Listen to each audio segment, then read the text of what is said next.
Well, I think you see the opportunity to express and have compassion for people all the time.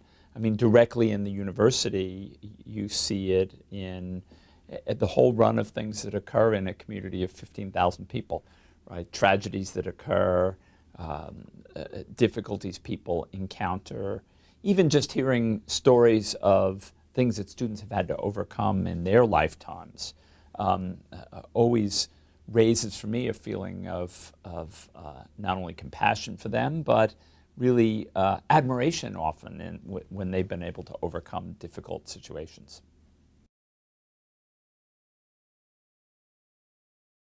Yes, teaching things like empathy and compassion to students, I think, begins with getting people to understand the kinds of struggles that that fellow members of the Stanford community may be going through.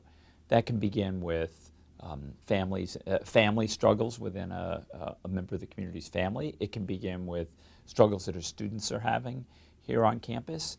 And it can also begin with greater awareness of national tragedies or international tragedies that occur, and asking what's our role, not only in an emotional connection to people who are going through that, but what can we do to help alleviate the suffering? And I think that's a question we ought to be asking ourselves, both about our local community and about the greater world in which we live. I think cultivating compassion, in my mind, begins with knowledge and understanding that people know that in fact there's tragedy or difficulties all around them, and that and an awareness that they have of those kinds of things happening. Sometimes students will talk about the Stanford bubble, and well, it's up to each of us to prick that bubble and let the outside world in and be more aware of it.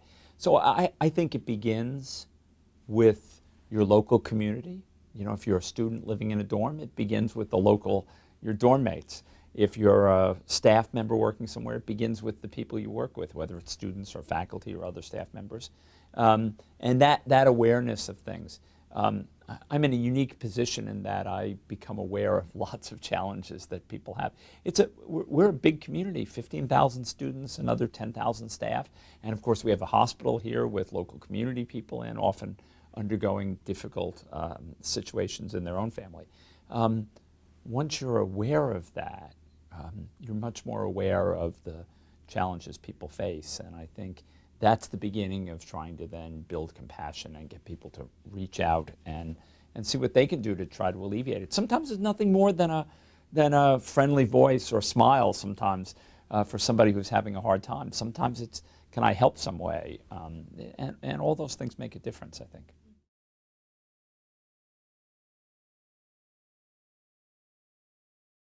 I think collectively we begin to think about the bigger challenges, whether it's, for example, the challenge that some of our own community members face as being undocumented immigrants here and the challenge they face and what their future life may be like. Or it's a better understanding of what's going on outside the world. And I think then we can bring our expertise to solve it. And I think a key here is to think about compassion and empathy are the beginning. They're not the end goal. They're the beginning of a step for action and to think about what you might do. And a university has powerful tools. Certainly it can do it through charity and other things like that, but it can also do it by thinking about, you know, how do we work on problems that help solve and improve the quality of life for people who are halfway around the world, who we've never met, who have a much more difficult life than a typical person in the United States would have. Once you have that awareness, then you can ask, what can we as a community, given our ability, our resources, our talents, do to alleviate some of that suffering?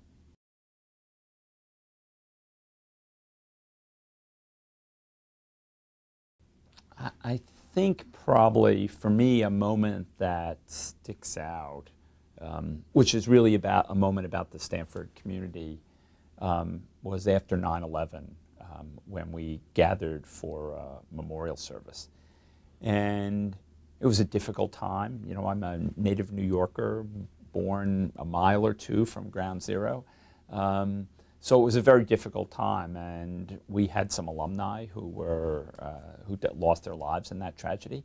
And the community, the Stanford community at the time, felt a certain catharsis, but a certain paralysis. And it's a time when you've got to stand up, you've got to elicit that compassion and that empathy for the people who are suffering, and get everybody to think about what can they do to help make a difference.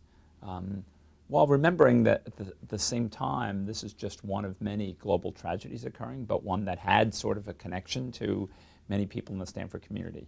So for me, that was a very momentous moment, and a moment when a university president is called to stand up and speak wisdom about these things. And I think it begins with compassion. And in fact, I quoted Abraham Lincoln's second inaugural, which is about compassion for the veterans and families that have borne the burden of the Civil War. You know, I think living a compassionate life means not insulating yourself, begins with not insulating yourself from the difficulties of the world and your ability to contribute to making the world better through empathy and compassion. I think that's the beginning of it. Then the question is, how can you make a difference? And each of us can make a difference. We can make a difference. If we've got compassion for people who are suffering, then we can make a difference in their lives. And we're in different places, and the kind of difference we can make may vary a lot. The question is, are you prepared to make a difference?